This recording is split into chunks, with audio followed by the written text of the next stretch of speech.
cool! Data everyone from CashBar.com, because that makes me more excited. On today's video, we'll be going over the games coming to Xbox Game Pass for console for March 2020, Part 1. An important reminder of some games that are leaving. Yes, it's March, new month, so we're getting new games on Xbox Game Pass, and something pretty monumental that hasn't happened just yet. So here we go. And this is, of course, led by the highly anticipated Train Sim World 2020. No, I'm kidding. It's led by the highly anticipated Ori The Will of the Wisps. But first, before we get to Ori and Will of the Wisps, we have to go over the schedule. So let's get to that first. So already available, having come out just yesterday, we have NBA 2K20. This is a monumental thing that has just happened now, that up until recently we haven't had, oh, that's a dog. We haven't had any major sports games, at least not new ones, coming to the service. For now, if you wanted something fairly recent, you were probably relegated to go on EA Access.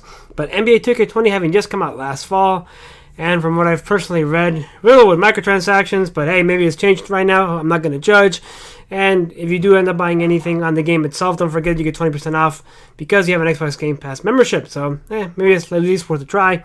And of course, the aforementioned Train Sim World 2020, where you get to take to the rails with the new game and find everything you need to master in this immersive real simulator that uses real-world data to bring to the life performance, sounds, and power of real trains.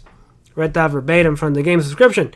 And of course, the main one for probably most of us, on March 11, we will get Ori and Will of the Wisps, which is release day and date on Xbox Game Pass and just in general. So the game releases to the general public on March 11th, and because we have Xbox Game Pass, we get to enjoy it already due to having a membership and not having to pay full price for the game. So that is awesome. The first Ori was a beautiful platforming Metroidvania type adventure, which unfortunately I never finished because I got caught up in other games and other things.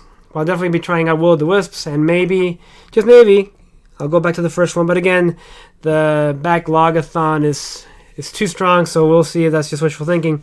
And to end it out, March 12th, we have Pikuniku, which is a puzzle exploration game. Looks interesting, cute, I guess. And of course, here in the image, you have State of Decay 2 Juggernaut Edition. It's another update for State of Decay 2. For those of you who are still playing, me, myself, I am not, so there it is. And from March 13th to the 15th, we will get a chance to play Bleeding Edge again in the beta form. This is the round 2 of the beta testing. I played the first one, and it seemed kind of fun. I'm not sure if it has enough legs to be a long-lasting, I guess, thing in gaming, but we will see. And I mean, we're going to get a day and date on Xbox Game Pass anyway, so if you haven't played the beta, I recommend you give it a shot. It was at least pretty fun. I played for about an hour and a half, 2 hours, and I enjoyed the time with it, so hopefully it ends up getting a bit better, a bit more robust. The main thing, though, is that there are a few games that are leaving, and at least one is a big one. Deus Ex Mankind Divided. If you haven't played it, that's one of my favorite games from this generation. Honestly, I love the first Deus Ex Human Revolution, and this one, even though it might not be technically as good as the first one, it's still a great FPS RPG with decision making, stealth. I'm not a stealth fan, and even then I was able to enjoy the game because I made my decisions just based on more of a powerhouse of a character. So if you haven't tried out the game, I heavily recommend you give it a shot. They're not saying exactly when the game is going to be leaving the service, but I'd say if you can hold off on playing Ori for a little bit, I'd give it a shot. You will definitely not regret it. And the other games that are leaving are like Spear, Double Spear Edition. Don't know much about that one. Shenmue 1 and 2, which is unfortunate because I did also want to try them out. From what I've read, those are both incredibly lengthy games, so just keep that in mind if you do decide to start them out.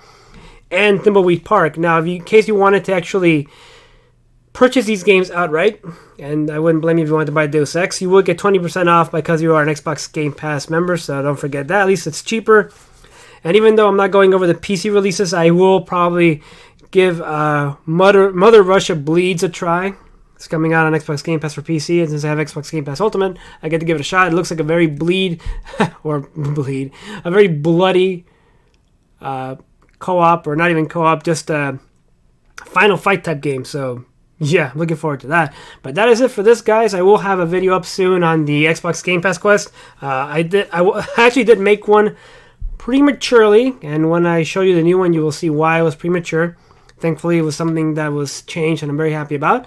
But that is coming, along with an extra additional surprise punch card that I just popped up today that I saw. So yeah, it's coming soon. But thank you everybody for all your support, and thank you everybody for watching. I do appreciate it. If you like what you've been seeing, please make sure you give a little visit to the like, share, and subscribe button down below. If you have any questions, tips, comments, post in the comment section. Right, go out to play some games, make some money, spend some money, save some money, no get boned. Get boning.